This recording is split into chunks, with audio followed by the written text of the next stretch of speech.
to our producer on the scene, on the ground in San Diego, who's been covering this trial. Celine Darkle-Stanian, you've been in the courtroom. Oh, what is the verdict that just came in moments ago?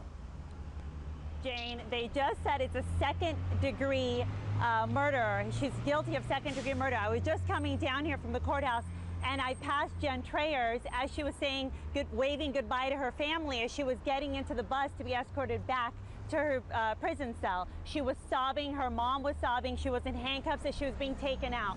This is not a win for Jen Trayers. What she wanted was voluntary manslaughter, which means she would get minimum 3 years, maximum 12 years. What she did get is 15 to life in prison. Now, I just spoke with her attorney as I was coming down, and he said right now the average sentence, the average time spent in prison if you are guilty of a second-degree murder in California is 21 years. That's the average.